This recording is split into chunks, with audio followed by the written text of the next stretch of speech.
Welcome to Human Monsters. November 17th, 1970. A headline on the cover of the Los Angeles Times read, "Girl 13, prisoner since infancy. Deputies charge parents jailed."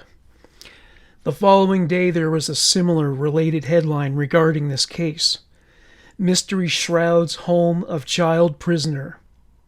Even without the ghastly details, this story was potent in its ability to shock residents of Los Angeles and elsewhere.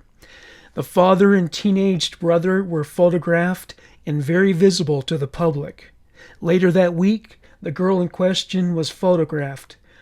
Though she looked directly into the camera's lens, she was not posing. She didn't know people said cheese when photographed. She didn't know you pose and smile for photographs. She didn't know what cameras were and what they were used for. She was a feral child, introduced to the outside world for the first time. She understood nothing and could not communicate. She was hidden to ensure that she would not be able to navigate her way throughout the world. She understood human culture about as well as a primate.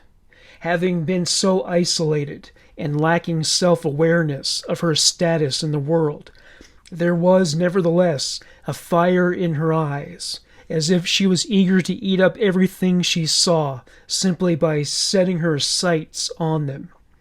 She was a pretty girl who was a stranger to grooming. She hadn't even seen herself in a mirror. Earlier that month, her mother had been in to see a social worker. Her mother brought the girl who would be known as Genie along with her because she was seeking help, not for Genie, but for herself. After years of domestic violence, she fled her troubled marriage and stayed with her parents. She was unable to work due to vision problems. She had a cataract in one eye and a detached retina in the other. She was 90% blind by that point. She was leading Genie by one hand and her elderly mother with the other. She intended to go to an office that provided services for the blind. Due to her difficulty in orienting her way through the world visually, she wound up in the General Social Services Division. The social worker couldn't help but take an interest in the child. She was frail, very short. She had an odd gait. There was no fluidity to her movements. She walked in a halting fashion. Her posture was also odd. She was stooped, yet she held her hands aloft, as if gripping an invisible rail. Her gait came to be known as her, quote, bunny walk. The social worker assumed the girl must be autistic and that her age was likely to be 6 or 7 years old. She reported her findings to her supervisor. The supervisor didn't agree about the autism theory, but it was clear there was something very wrong with the girl. The worker and the supervisor were shocked to hear that the girl was 13 years old. She weighed 59 pounds and was 4.5 feet tall. Her physical condition was even worse than they initially suspected. She was incontinent, she struggled to chew solid food, and also struggled with swallowing. She was unable to focus her vision beyond 12 feet.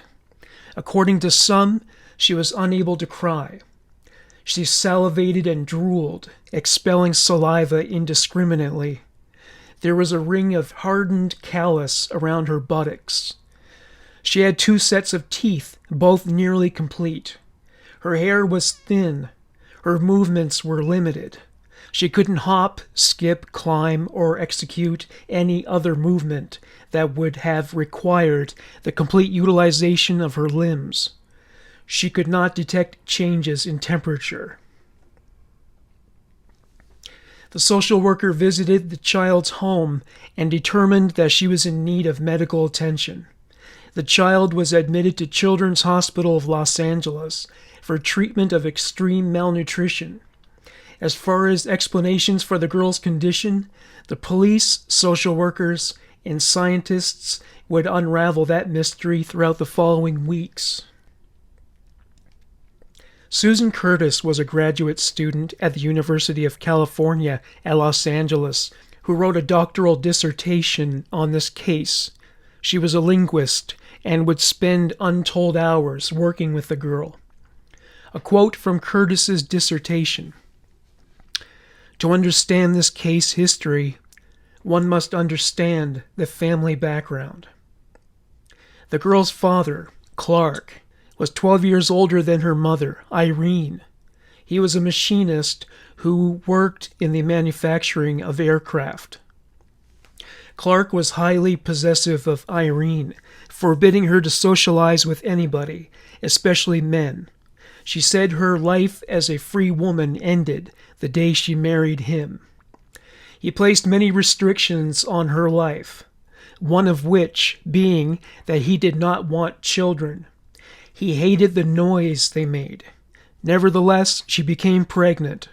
5 years after their marriage, while Irene was in a later term of her pregnancy, Clark beat her savagely. He injured her so severely she had to be hospitalized. She gave birth prematurely during her convalescence. The baby cried incessantly, as infants do, and it frustrated Clark. She was regularly placed in the garage to avoid triggering his wrath. The child died at the age of 2.5 months. Irene's explanation was that the linoleum in the kitchen was being replaced and that it would disturb the baby, who she said later developed, quote, quick pneumonia, as she put it. It's more likely the child died from exposure.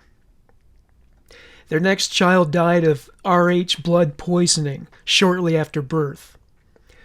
They had a son, and he survived infancy, no small miracle for that couple. However, developmental issues emerged later. He did not begin walking at a typical age and was still not toilet trained at the age of 3. His grandfather took him in for a few months, and during that time, the boy began to develop normally. April 1957. Irene and Clark had their 4th child, a girl. She contracted Rh blood poisoning, but she received treatment and recovered. The girl would experience the same developmental delays as her brother. Tragedy visited Clark's life when his mother, upon whom he doted, with her doing the same for him, was killed by a teenage drunk driver. There was no real justice for this crime. The boy was sentenced to probation for vehicular manslaughter. Clark was devastated by his mother's death and outraged at what he considered to be a miscarriage of justice. Eventually, Clark became incurably resentful toward life and the world.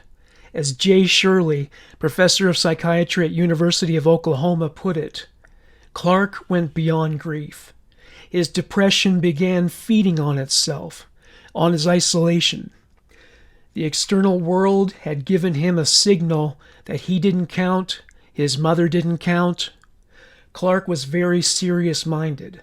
He allowed himself no leeway to get around problems. He wasn't even religious in a way that would have helped him deal with trauma. He became enmeshed in his own withdrawal. His mistrust went beyond reality. Clark was fed up with the world that did not consider a teenage drunk to be deserving of a prison sentence for murdering another human being through negligence. He quit his job and moved the family to his mother's house on Golden West Avenue in Los Angeles.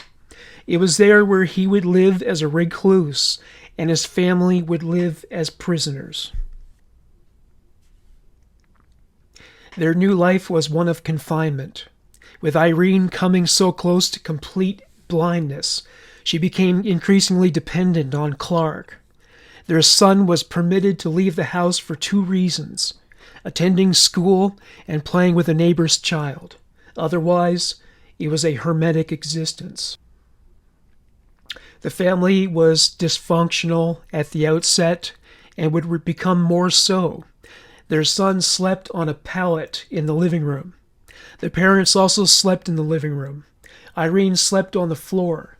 Clark slept on an easy chair in front of a non-functional television. Sometimes he slept with a gun in his lap.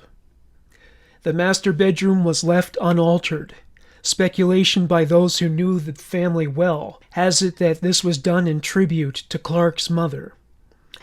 Their 20-month-old daughter became the primary target for Clark's disdain for the world and the cards it had dealt him. To quote Jay Shirley, in essence, Clark appointed himself a guardian to his family.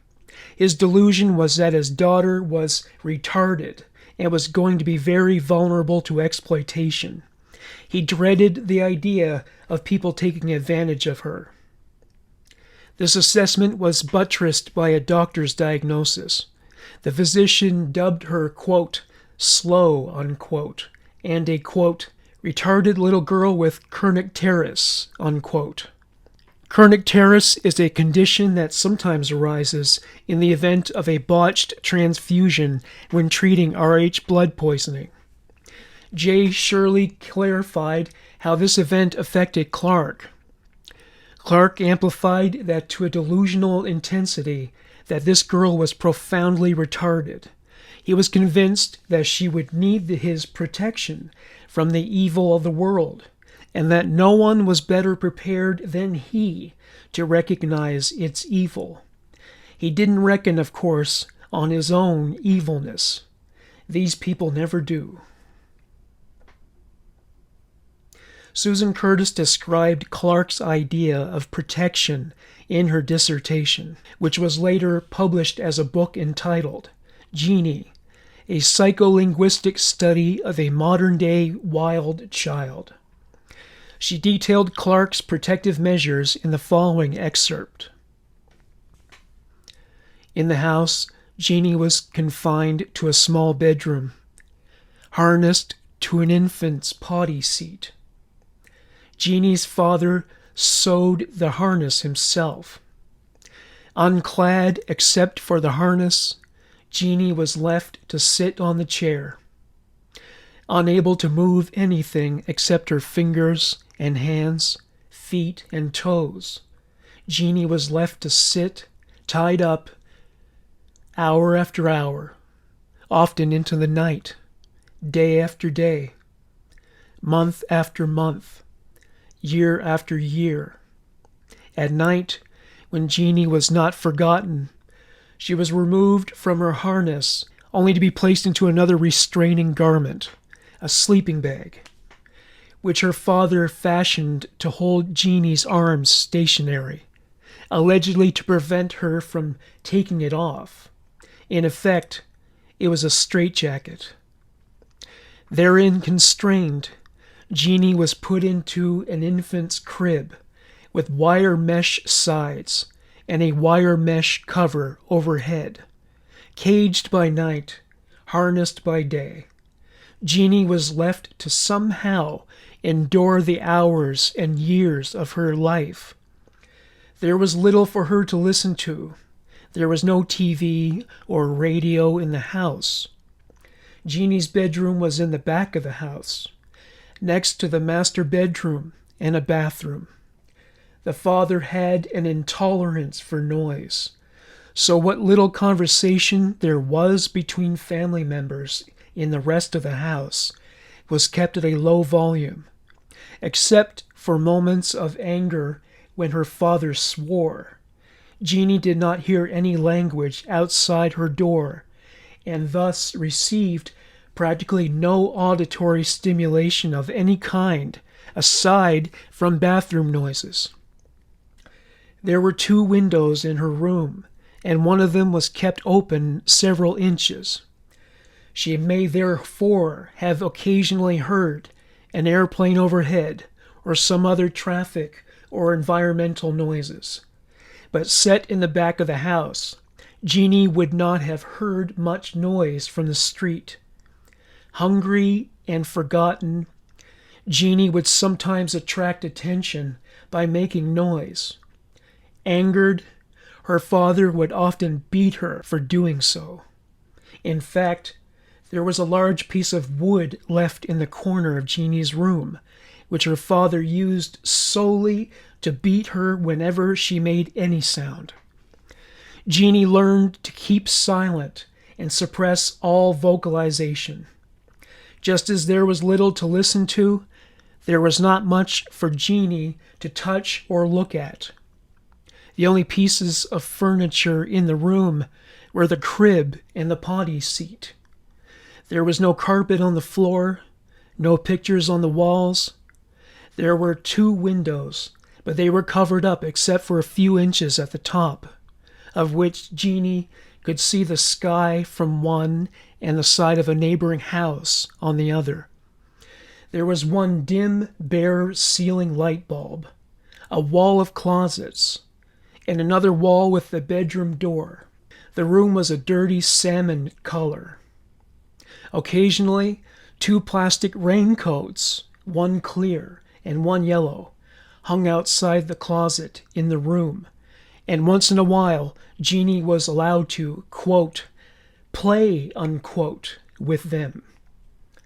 In addition, Genie was sometimes given, quote, partly edited, unquote, copies of the TV log, with pictures that her father considered too suggestive removed, like women advertising swimming pools, etc. She was also given an occasional empty cottage cheese container, empty thread spools, and the like. These were Genie's toys, and together with the floor, her harness, and her body, they were her primary sources of visual and tactile stimulation. Genie's diet was equally limited. She was given baby foods, cereals, an occasional soft-boiled egg. Under pressure from the father to keep contact with Genie to a minimum, she was fed hurriedly, usually by having food stuffed into her mouth. Should Genie choke and spit out some of her food, she would have her face rubbed in it. Genie's father was convinced that Genie would die. He was positive that she would not live past the age of 12. He was so convinced of this that he promised his wife that if the child did live beyond 12, the mother could seek help for Genie. But age 12 came and went. Genie survived, but the father reneged on his promise. The mother, too blind to even dial the phone, and forbidden under threat of death to contact her own parents, who lived in the area, felt helpless to do anything. Finally, when Genie was 13 and a half years old, Genie's mother, after a violent argument with her husband in which she threatened to leave unless he called her parents, succeeded in getting her husband to telephone her mother. Later that day, Genie's mother took Genie and left her home and her husband. Genie wore clothing for the first time in her life on this occasion. The police took custody of Genie before arresting her parents, who were charged with child abuse. November 30th. Clark faced no legal penalties, for shortly after his detention, he spread a blanket and a sheet of cellophane on the living room floor and shot himself. He was due to appear in court that morning. He inherited the gun from his beloved mother. He was 70 years old. Genie would deal with the fallout of the abuse for the rest of her life, but Clark refused to deal with the consequences. As he stood astride the grave, injustice remained on either side, and he got away scot-free. He left 2 notes behind. The first was for the police. It read, "My son is out in front with friends. He hasn't the slightest idea of what is going to happen." The other note addressed his son. It read, "Don't take that shirt back. It's for my funeral. Underwear in hall closet. I love you. Goodbye and be good."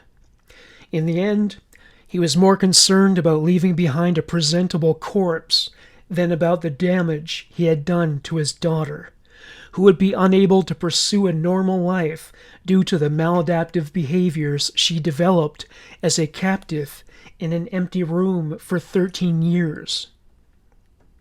Addressing the public at large, he wrote, "The world will never understand." He had a point. Irene was at a courthouse when she was informed her husband committed suicide. She reacted with a stirring silence. She entered a plea of not guilty to the child abuse charges. Genie would be subject for many years to scrutiny by scientists, among them linguists. They were curious to know what happens with a human being like Genie, who was a blank slate.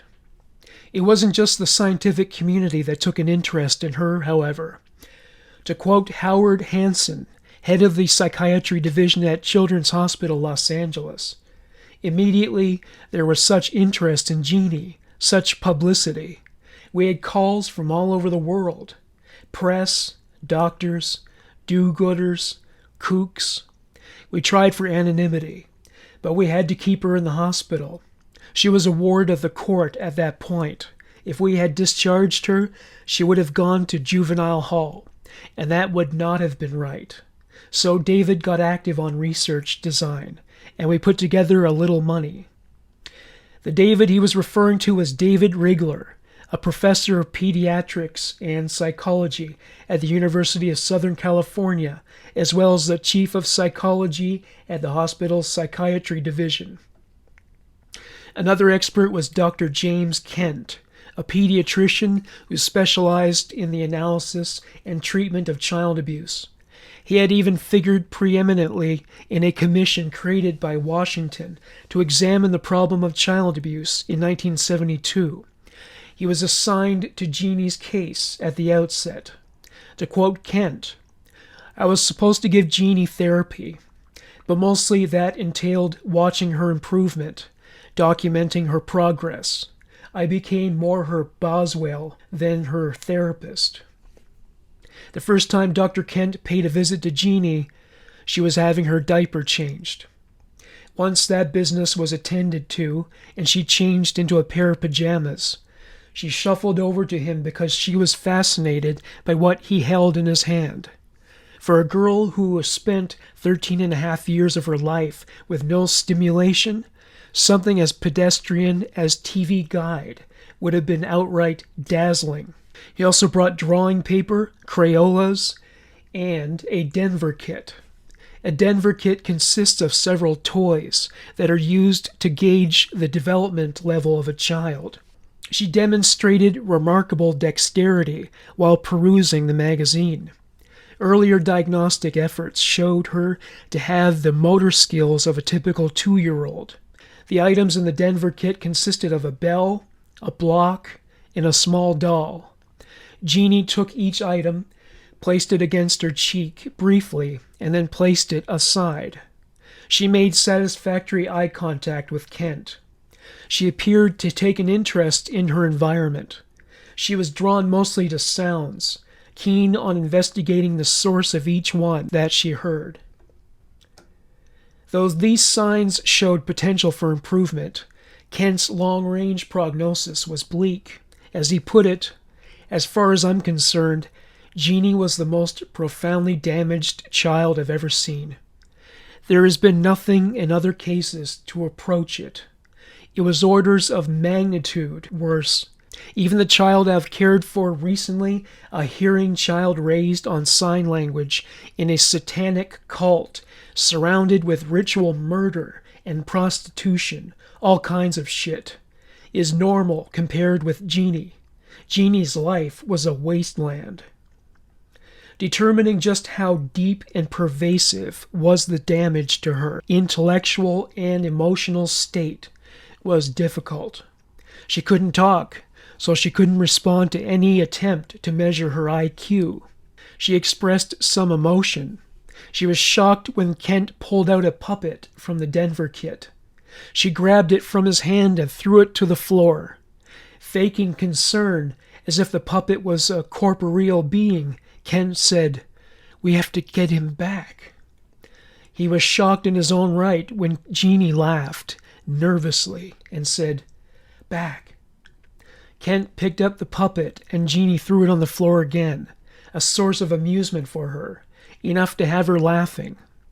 Beyond such entry-level reciprocal interaction, there was little else that Kent detected in terms of progressive social development.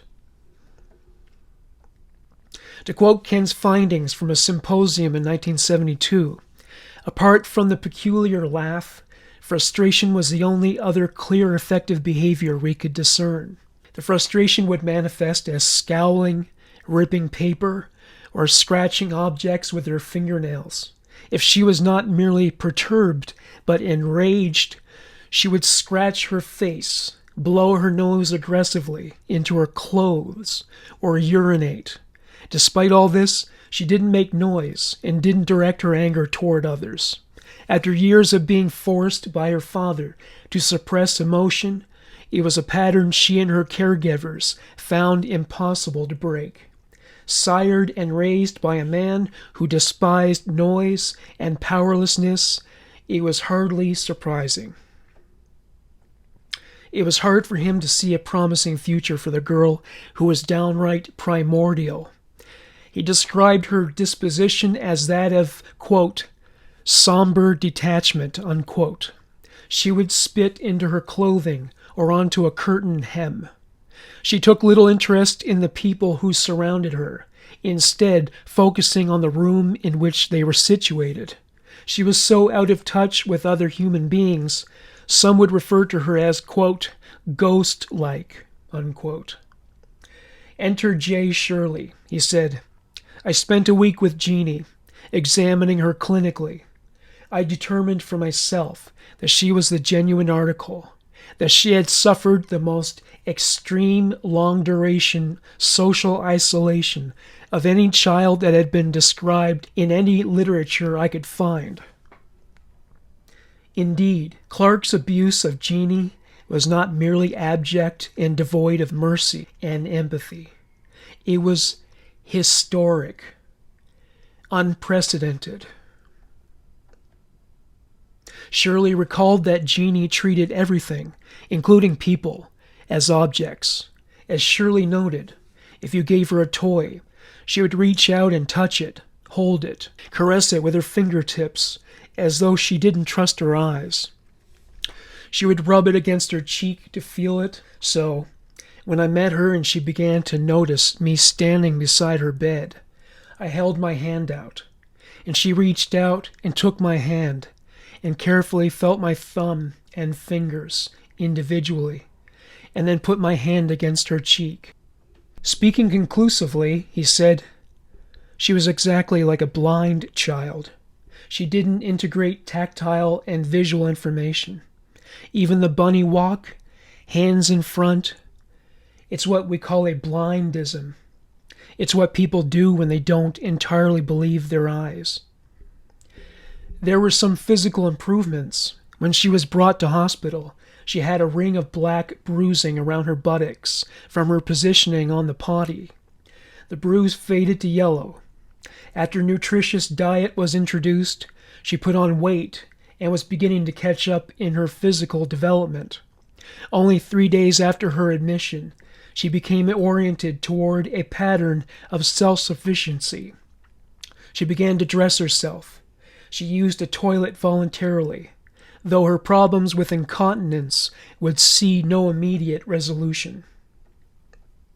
2 weeks into her stay, she had improved enough to be considered eligible for placement in the facility's rehabilitation center. It had a play school and a yard. She was free to play games, engage in arts and crafts, or simply watch as others did the same. When she discovered, by accident, that she wouldn't be beaten for breaking something, she took full advantage of this newfound freedom. She would break toys and other objects. She even broke her eyeglasses before throwing them up onto the roof. Staff were concerned that her destructive behavior would get out of hand, but it was only inanimate objects that bore the brunt of her aggression. Genie interacted with another child for the first time when she became angered by the sight of a girl wearing a dress from the hospital's laundry that Genie had previously worn. The doctors saw this episode as an indication that Genie was developing a sense of self for the first time in her life. Genie began to hoard objects after this episode. Eventually, she extended that possessiveness to other people. James Kent wasn't one of them, despite the fact that she was spending more time with him. He would take her on excursions to local stores or to parks. She didn't regard him as distinguishable from any of the other staff. After 2 months of interaction, she began to bond with him. She would take his hand and pull him to her bedside when it was time for him to depart. She didn't form any attachments to other children. She was particularly drawn to men, especially if they had beards. She also bonded with females, but women rather than girls. Genie made many strides, often at an accelerated pace. She developed a richer vocabulary and became more comfortable with touch. She loved piggyback rides and horseplay. There were still challenges, however. She still had difficulty chewing solid food. Her linguistic development was in the bottom percentile compared to other children her age. But she was keen to learn and develop, and her overseers were pleased with her evolution. Dealing with Genie wasn't always easy, as Susan Curtis would attest. In fact, just immersing herself in the medical environment as an academic was something she found difficult. To quote Curtis, "I was never a person who thought of being a nurse or doctor. I've never been comfortable in the children's ward of a hospital. I'm not good in hospitals. It's not my strong suit. I was also scared, or at any rate, nervous." It was understandable, especially when it came to encountering a child like Genie Wiley. She was undergoing a process of civilization, and she had a long way to go to catch up with her peers. When Susan Curtis met her, she was barefoot. She was a very tiny girl, wearing an oversized dress. Her movements were jerky. If it hadn't been for her hereditary ability to acquire and utilize speech, she was about as functional as a primate. Her teeth were jagged. Her skin was discolored. Her hair was thin. Though it may sound harsh, Susan Curtis was as detached as possible in her characterization of Genie as, quote, "pitiful and strange," close quote. However, she also noted that she was pretty. With so little exposure to the elements, her skin was soft, smooth, and without blemish. There was a rosy hue in her cheeks, described by Curtis as appearing as though they were, quote, "almost as if an artist had hand-painted each one of them, carefully and delicately." She described her upturned nose as, quote, "finely drawn, like that of a china doll," unquote. Curtis found it hard to adapt to the spitting, scratching, nose-blowing, and food filching. To quote Curtis, "It was hard. She was very, she was challenging." This is a clip of an interview with Susan Curtis about her experiences with Genie Wiley from a documentary about the child.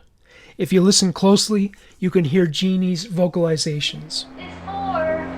She was hard to be with. She did not know how to swallow very well, so she would salivate and just spit.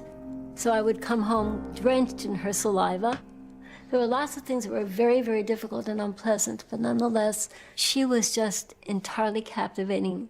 The way she moved her hands, the way she just moved her body and her face, her eyes, that just seemed to be incredibly expressive and hold the world within them. I was really hopeful because she was just insatiable. She wanted to know the word for everything. And her assumption was that everything had its own label. Every shade of color had its own label, and so she wanted to learn the label for everything in her world. It's dark, yes. She continued to develop a huge vocabulary. I could no longer keep track of what she knew. And she continued to be able to string words together. Buy applesauce store, or buy more applesauce store, which meant buy more applesauce at the store.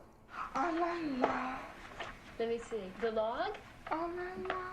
But the little bits and pieces of English that take those words and transform them into a grammatical sentence never came in. All the question words like who, what, where, why, when, never. She never had any of them. Pronouns like he, she, it, they, him, her, not in her vocabulary. Here, you do it. Put them in the And so despite all the years that I was with her, where I saw lots of growth in lots of other areas, she didn't ever learn the grammar of English. In the first years of life, the main job of the brain is to make sure all the brain cells are wired up correctly. Surprisingly, it's not just a matter of making connections, but cutting them. A 3-year-old has twice as many connections between brain cells as a grown-up, and they're jumbled and chaotic. To work properly, the brain must decide which connections to keep and which ones to cut. Trillions of connections need to be checked. So the brain uses a brutal but effective rule. Use it or lose it. Because Genie's parents hardly ever spoke to her, the parts of her brain responsible for grammar were not stimulated and were crippled for life. Her mission as a linguist was to observe as Genie learned language, to get a sense of whether linguistic development in children is a matter of nature or nurture. Her arrival was poorly timed. As Curtis put it, I felt I was a little late. Most of the time, Genie's vocalizations were soft whimpers and squeaks. After all, she was brought up in a household where noise of any kind incurred a bout of violence. To quote Curtis, she had been beaten for vocalization, so when she spoke, she was very tense, very breathy, and soft. She couldn't be understood. There was a lot of sound distortion, as though she had cerebral palsy, but there was no evidence of muscle or nerve damage. Also, she had a high fundamental pitch. It was so high that we couldn't analyze it on the instruments we use to acoustically analyze human speech. And she was monotonic, high monotone, no pitch variation whatsoever. Commenting on Susan Curtis's study of Genie's progress, James Kent said, "I would go by and take Genie for walks, or take her out to fast food restaurants. At first, a nurse would go along with us. The nurse and I were supposed to be like surrogate parents, giving Genie the feeling of a family structure. We would hear some language from her on these trips, so Susan Curtis started coming along to hear what Genie said. Genie was soon attached to Susie more than to the nurse, who was supposed to be her surrogate mom. They would take her to shopping centers, which she greatly enjoyed. The most disconcerting behavior at these places was her indiscriminate interactions with strangers. In the hospital, she met and interacted with strangers all the time, so it's not like it was something to which she was unaccustomed. If there was a stranger she found especially intriguing, she would do something like grab their arm or stick her face directly in front of theirs and stare right into their eyes. Sometimes she would attach herself to their belongings, whereupon Susan Curtis would have to intervene and apologize to the stranger in question. As far as merchandise went, she was especially drawn to beach buckets. At one point, she had a collection of 23 at the hospital. She was also drawn to anything else made of plastic. She was especially drawn to plastic items that were brightly colored. David Elkind was a researcher who took Genie on excursions into the outside world. He remarked on the effect it had on Genie. "I took her to walk at Griffin Park. Everything was so new to her. The brass on doorways, the animals, The birds. Some dogs barked and scared her. There were some students having a picnic on the grass, and they saw her, and saw that there was something special about her, and they gave her an orange. She had never seen one before. She looked at it. She smelled it. We stopped in a store on the way home, and she was entranced with the cellophane bags, crinkling them, listening to the sound they made. She developed friendly, nonverbal relationships with some of the employees at the stores she was brought to. When a butcher saw she was fascinated by the meat on display, he would let her examine and touch various cuts of meat and bone. People at a checkout line bought her toys and trinkets because they had a glimpse of her wonder and desire as it was directed at the objects. Genie's conduct was rough around the edges, but she wasn't without charm. She also understood some of the nuances of human communication, even if it wasn't verbal.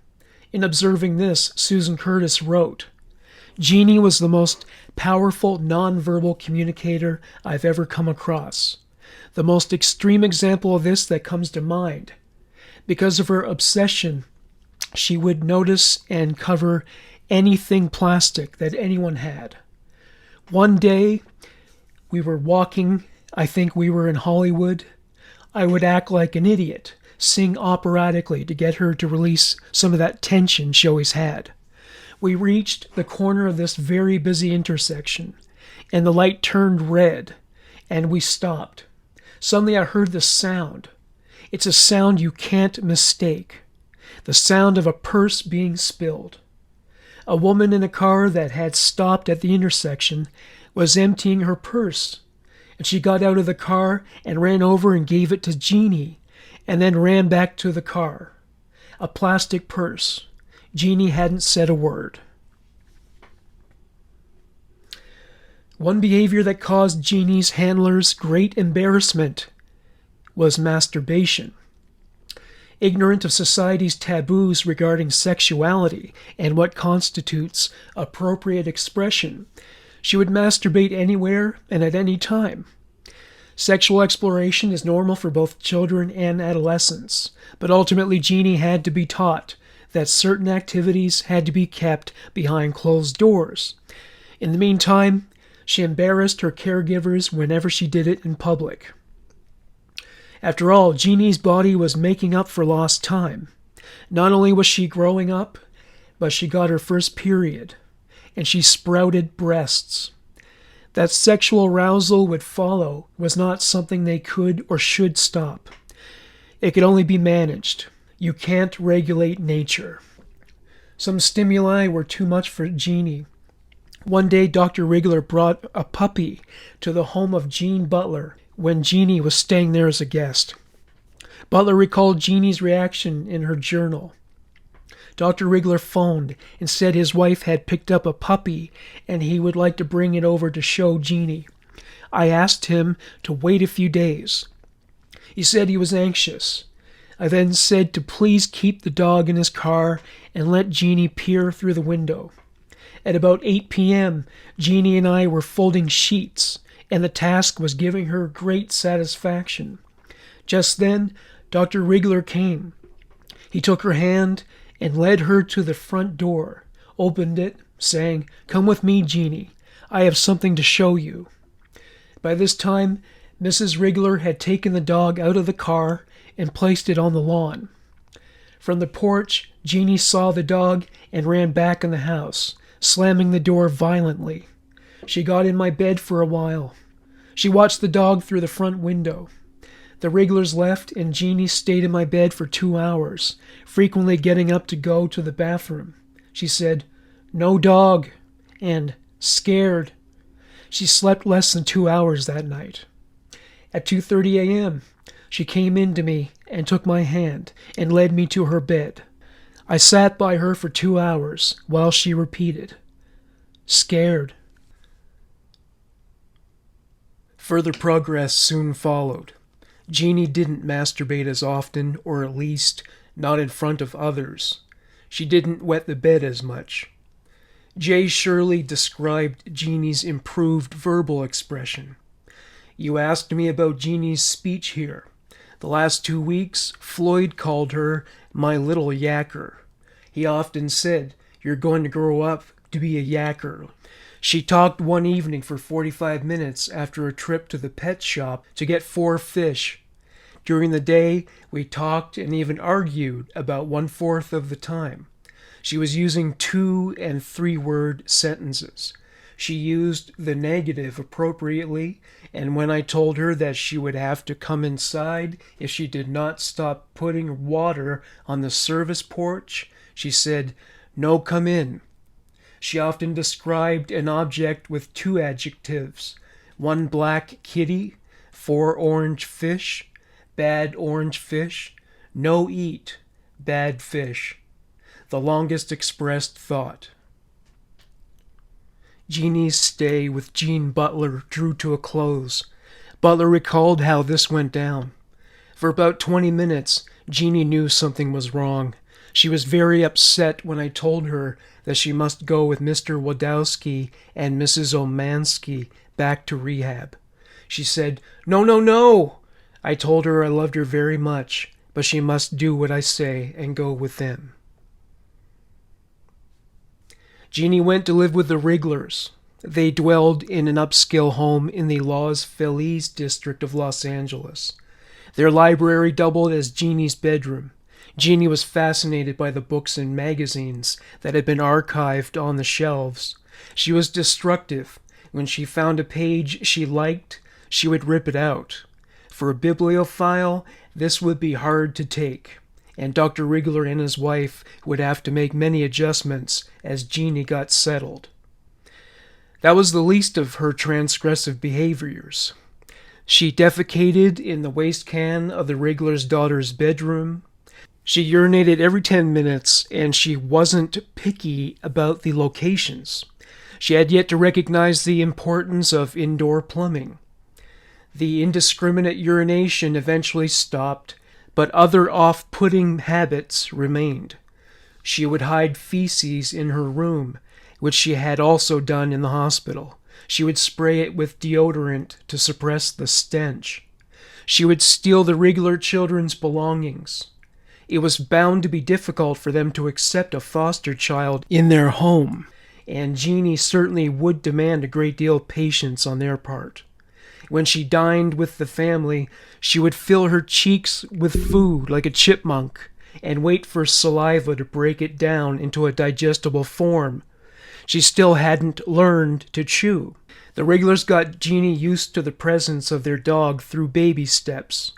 Eventually she lost her fear of the animal. Susan Curtis continued to examine and test Jeannie's progress with verbal expression. It was challenging to say the least. Jeannie was usually uncooperative and stubborn, disinclined to participate at all.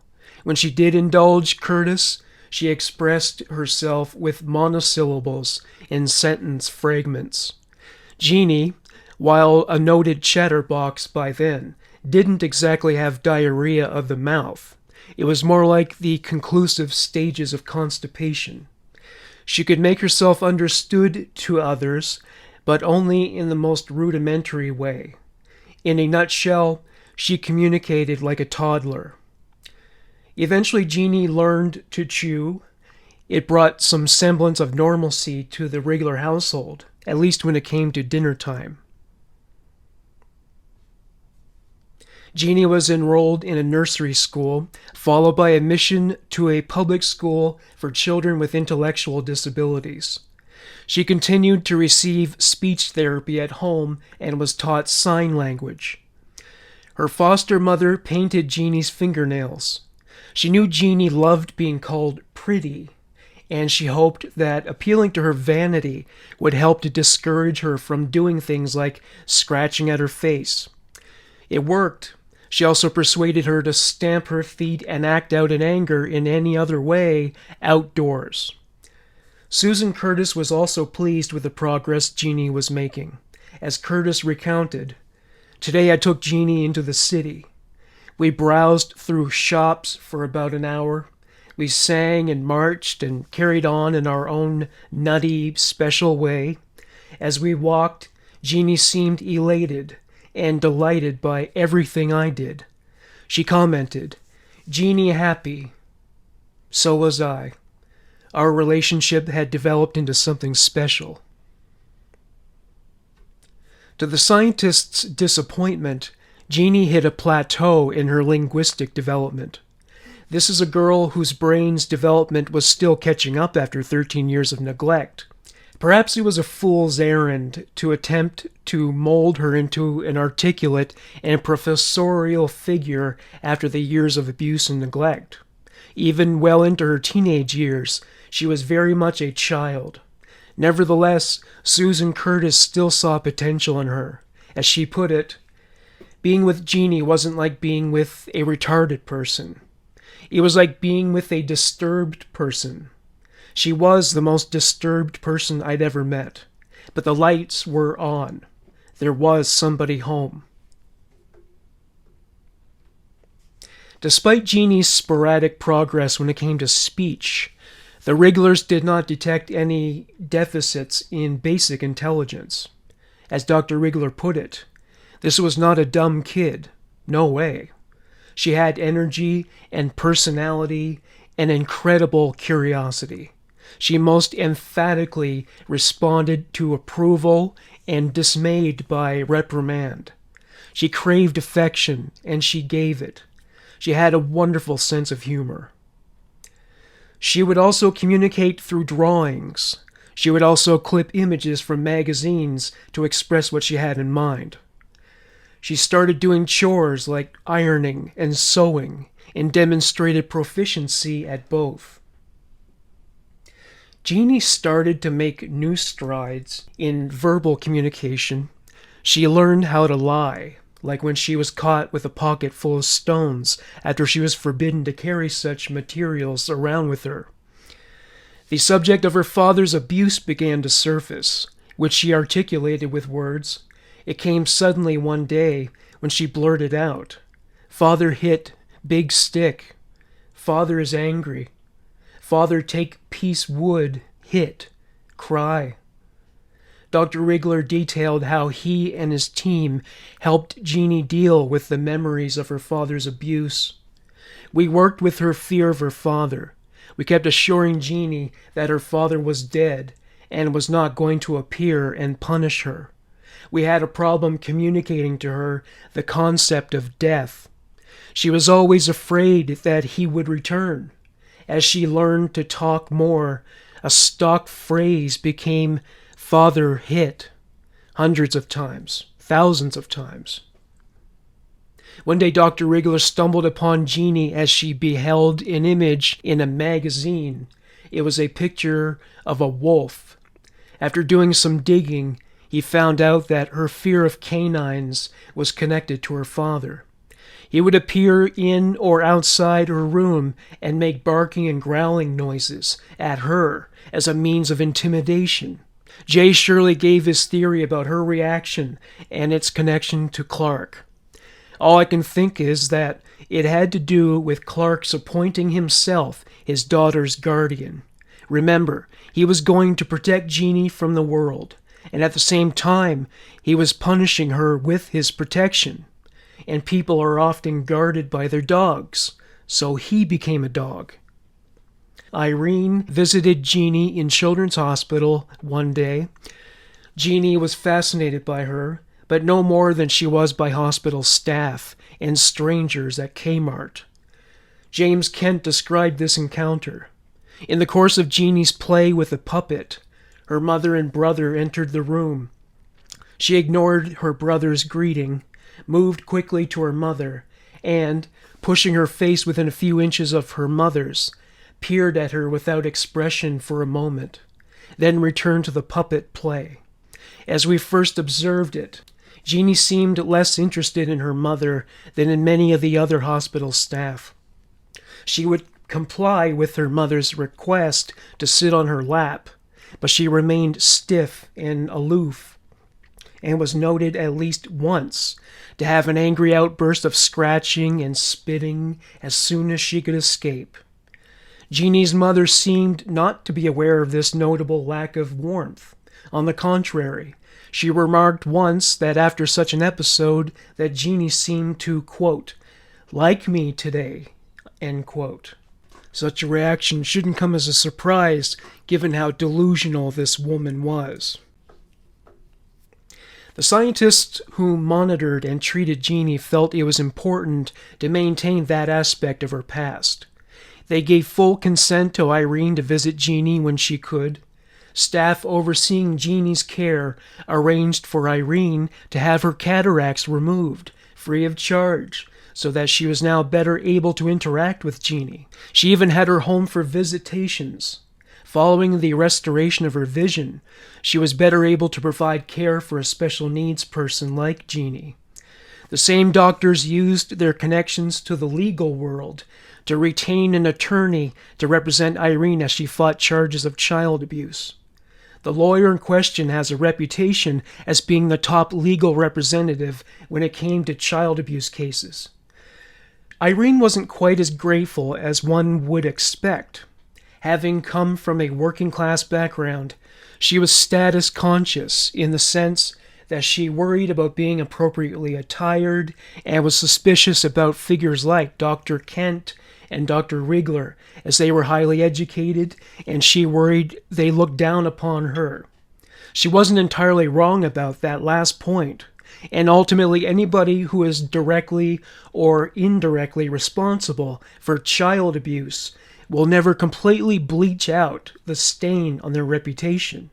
A blemish like that on one's reputational epidermis would require a skin graft and amnesia in the observer. She wasn't even grateful for the cataract surgery, which restored her functionality after having been consigned to living in a nondescript blur for years. These perceptions were largely colored by Irene's imagination, as she had a chip on her shoulder. The doctors and Susan Curtis came from working class and impoverished backgrounds and elevated themselves in the world through their own efforts. One day Irene asked Rigler why Genie walked the way she did.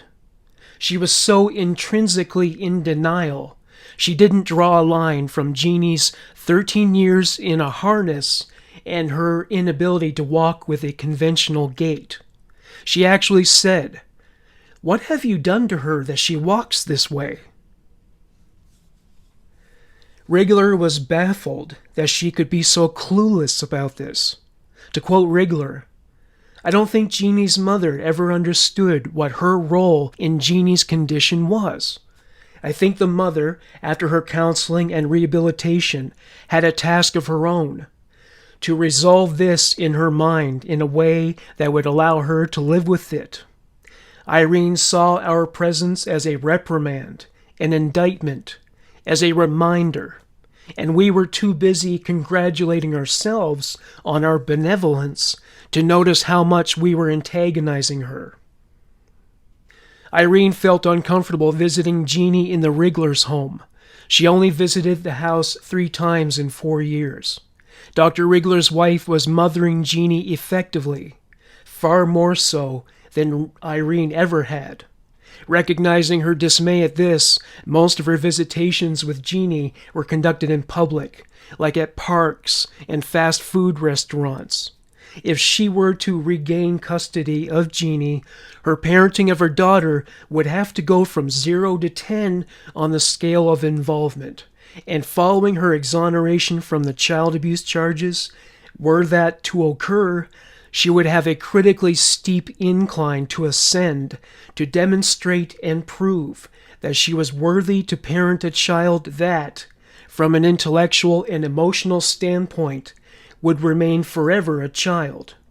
She had only started getting her own life together after regaining her sight. Making up for all the years she lost with Genie was a tall order. First, she would have to provide evidence to medical professionals, social services, and the courts that she could do it. Up to that point, her performance as a mother was abysmal. June 4th, 1975. David Rigler sent a letter to an administrator at Children's Hospital summarizing Genie's progress under his purview. He said that though she was capable of considerable autonomy and could perform many tasks competently, including the preparation of meals, she still required substantial supervision at all times. Though the Riglers knew that they would soon have to relinquish their foster care of Genie, they fully intended to be of service to her in any way they could. Genie was transferred to Irene's house. The transition was not easy for Irene. For one thing, Genie's frequent and open masturbation was disturbing to her. She also struggled to deal with an emotionally raw child who was given to tantrums that included the slamming of doors. She assumed that she acquired her more trying habits at the Rigler household. Before long, the arrangement had become overwhelming and exhausting for Irene. The Riglers could hire babysitters. They were able to handle the situation, since there were more people involved, including 2 foster parents. They offered to pay for Genie to attend a summer school or day camp. Irene couldn't pay because she was indigent. Irene asked Genie if she wanted to attend either. Genie declined, and that was that. Irene didn't want any more help from the Riglers, so she turned to social services. She contacted the East Los Angeles Regional Center for the Developmentally Disabled. This organization deals specifically with disabled adults. The solution they chose was to place Genie in a foster home. In November of that year, Genie was placed with a family in the Monterey Park district. Reports had it that Genie was well-nourished and clean. There were 2 other foster children residing at the address. But of course, no foster family was prepared for a child like Genie. For one thing, she brought with her, quote, an amazingly large collection of plastic waste baskets, refrigerator containers, and other plastic objects. Once she got settled, to quote a worker, these toys were put in the closet, and she has not played with them since. Genie was placed in a foster home overseen by a woman who ran a very tight ship. As regards her relationship with Genie, it was a classic case of an unstoppable force colliding with an unmovable object. Dr. Rigler described the outcome. The lady running one of the foster homes was rather bizarre from time to time. The woman was very rigid, and Genie has a powerfully strong will. Ultimately, the collision occurred over the issue of her toilet behavior. What happened in the home was that she became constipated, and this got to the point where it was very painful. The woman tried to extract fecal material with an ice cream stick. There was no injury, but she was traumatized. Susan Curtis weighed in on the source of Genie's behavior during that period. Genie wanted to have some control over her life, and she never did. She never had any control whatsoever over what happened to her. The only way for her to control her life was to withhold feces or withhold speech, and so she did. It wasn't an attempt to quit communicating that made her quit speaking. She had had a couple of terrible experiences. She had a fear of vomiting, and she had vomited a couple of times and been punished for it. And then, oh, this story is so terrible. I can't tell you all of it. She was in the foster home, and there was that, and it was an abusive home, and they told her that if she vomited once more, she would not ever get to see her mother again. She didn't know what she had done wrong, but she was afraid that if she opened her mouth, she would vomit. But even during the elective mutism, she wanted to communicate with certain people, and one of them was me. And thank God she'd been taught some sign language. She signed furiously to me about how much she loved her mother and missed her about everything. You could see her wanting to eat, but she would refuse to open her mouth. It was very labored feeding. She would open quickly and gulp it after not eating. And living with the abusive foster family, she ended up in the hospital. Though funding for Susan Curtis's work with Genie fell through, she refused to give up on her and continued in the role of advocate. As she described it, over a long course, I spent a lot of time meeting with people, talking on the phone, trying to get people to pay attention to the fact that Genie was in trouble. I spent the better part of a year or more trying to get people to understand that she was in an abusive home. Another of Genie's observers was a man named John Miner. After Susan Curtis rang the alarm for so long about the fact that Genie had come to wither in the foster home, Miner hosted a barbecue at his home and invited the foster parents and Genie. Under the guise of a social gathering, the real reason for bringing them together was to observe the differences in Genie's behavior compared to how she had been faring at the hospital. To quote Miner, "The last time I saw Genie in the Wriggler's home, my daughter and I had brought her a dress for her school graduation. She was very thankful. For the first time, she put her arms around me and kissed me on the cheek." I'm sorry I get a little emotional. It breaks me up even now. There was real hope there. Real hope that this youngster would have a life that would be worthwhile. Then, when she came to the barbecue, her behavior was just not recognizable. She would not speak, would not say a word. She snapped at her food as if a crocodile. As I recall, someone had to assist her to the bathroom. Her regression was just overwhelming. It was a shock to me. I had thought she would not flourish in the foster home setting, but I was not prepared for this. I wanted to reach out to her, to tell her there were people who loved her and cared for her. Having pulled some strings, Curtis and Wriggler had Genie readmitted to Children's Hospital. She spent 2 weeks there. When she was released, she was assigned to a different foster home. She began to redevelop normal eating and speaking habits, Wilson Hospital. Curtis praised the Wriggler family for the way they treated Genie. As she put it, "There is no adequate way to describe what the Wrigglers had gone through in taking Genie in. They essentially sacrificed their family. Now that I'm a parent, I have a knowledge of how much they gave. Nothing was grudgingly given. They greeted her with open arms. The Wriggler's home could not have been better. It was full of fun and enrichment, and my only regret is that Genie had to leave that environment for one so much inferior. Once Genie knew about the world of music, art, love, and culture, it was hard for her to go back to a meaner existence with a family that only knew how to sit around and do nothing. She suffered a lot. She was devastated at not seeing Marilyn Wriggler. It was very clear that she needed to have those people in her life. Genie even said one day, "I want Live Back Maryland House." In 1977, funding was allotted for more linguistic research with Genie as the subject. However she may have felt about being scrutinized by scientists, she at least would receive better treatment and care.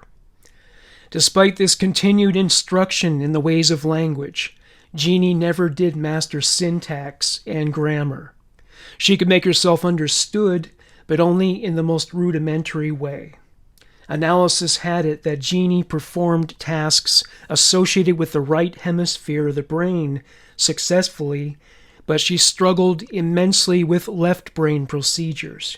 Essentially, her brain functioned almost like that of a person who has undergone a lobotomy. January 6th, 1978. Susan Curtis wrote a letter to John Miner regarding the effect of multiple foster home placements on Genie. not only because these moves are unsettling and required repeated readjustments, but also because she feels continually rejected, that somehow she is forced to move each time because she has been a bad girl.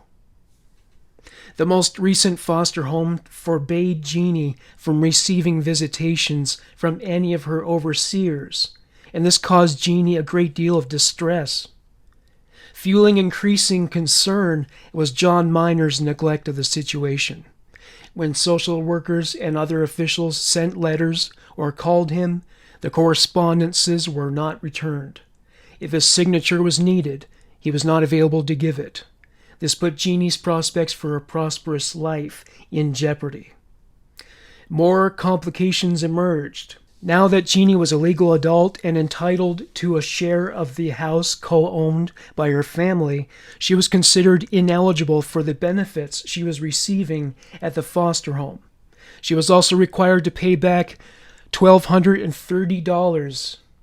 Genie's social worker argued that the $4,000 in her trust fund from the house was not hers to spend anyway. Ultimately, it was determined that because the house was not a liquid asset, and therefore not considered to be a tangible item, she was not disqualified for her benefits. After all the legal wrangling and infighting among bureaucrats, custody of Genie was reassigned back to her mother on March 20th, 1978. Irene read Susan Curtis's dissertation, and she was outraged. In a deposition years later, she said, "It made me sick to the stomach. I was sick, When I saw those things, in print, it takes a lot to make me sick." In a letter to a lawyer, she raised the following objections. "I was not frequently beaten, 2 times this last year. He did try 1 time to kill me. Genie was never forgotten, and I did the best I could in taking care of her. It depended on the weather to what she wore while sitting on the potty chair. She was able to move her arms, legs, bend forward, and to the sides. She writes as though Genie stayed all the time on the potty chair. Genie was never forgotten. Genie was able to move her arms. When she had her sleeping bag on, it was not a straitjacket. It was an oversized infant's crib with wire screen around sides. There was a wire screen top, but I never used it. Genie did hear speech. Our home is very small. She could hear the traffic noise from the street. She heard the neighbors next door coming and going. She heard airplanes. Genie was not forgotten. Her father did not beat her. The paddle was not left in Genie's room. Her father did talk to her. Once in a while, he did bark at her to distract her, making noise without opening door. He never barked at her face to face. He talked to her. He did not scratch her. He did not beat Genie. He did not stand outside of her room and bark and growl at her. There was a chest of drawers, a chair, a folding bed, 2 large trunks, window shades, and curtains, oversized baby bed potty chair. However, it wasn't the data itself that provoked this reaction in Irene. It was the disclosure. Feeling humiliated and violated after her therapist shared some of the details of her sessions, she filed a lawsuit with the Supreme Court. It listed, along with her therapist and her supervisor, David Rigler, James Kent, Susan Curtis, and the administration of Children's Hospital for violating patient-physician and patient-therapist confidentiality. The defendants had, as worded in the suit, quote, exposed, revealed, and published to the public personal, confidential, and intimate details of the years of imprisonment, suffering, isolation, abuse, and torture, end quote. The suit alleged that the defendants subjected Genie to, quote, extreme, unreasonable, and outrageous intensive testing, experimentation, and observation under conditions of duress and servitude, unquote. John Minor was targeted for not providing safeguards for Genie's care. Irene was in a vindictive mood. She sought both compensatory and punitive damages. To be fair, the scientific testing regimen to which Genie was subjected was rigorous and grueling, to say the least. As Irene's lawyer Samuel Paz put it, based on what he read about the testing in Susan Curtis's book. At one point, I went through Curtis's book and tallied up the experimenting that was done. The intensity and frequency of sessions was high. There were other research papers too, and if you looked through them, you will get a good idea of what Genie had to endure. She was on a testing regimen at one point of 60 or 70 hours a week. Their response when we asked the researchers about this was that it was fun, that Genie thought of most of this as a game. Susan Curtis's rebuttal. My test periods were never more than 45 minutes on a given day. The rest was going for walks, just being friends. She loved the social praise and social reward, which I always gave her for just responding, whether she was right or not. The time that was spent testing her was a time when usually it felt intimate. It was just Genie and me, very close together. A lot of eye contact, we would hug and cheer and do a lot of things, and no one else would.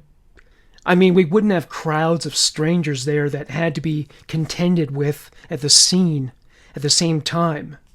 So there were things about it that I think were very meaningful to her. And she always got tangible rewards at the end, or either a tangible reward or a reward in terms of some special treat that we would go and buy and go and do together. And she loved that part of it too. Irene's case was eventually dismissed. J. Shirley made a conclusive statement regarding Genie's later life, and it was a sad state of affairs. Genie had been in and out of institutions, and to this day remains in an adult care facility. It was clear that she was absolutely miserable. She was abused and harassed constantly. She retreated back into her shell and barely spoke. She was never nearly as happy and spirited as she was when she lived with the Wrigglers. To quote Shirley, her 27th birthday party, I was there, and then I saw her again when she was 29, and she still looked miserable. She looked to me like a chronically institutionalized person. It was heartrending. Genie is very stooped and rarely makes eye contact. She looks demented. The way I think of Genie, she was the isolated person, incarcerated for all those years. And then she emerged and lived in a more reasonable world for a while and responded to the world. And then the door was shut and she withdrew again. And her soul was sick. This is soul sickness. There is no medical explanation for her decline into what appears to be organic biological dementia. Thank you for listening to Human Monsters. Bye for now.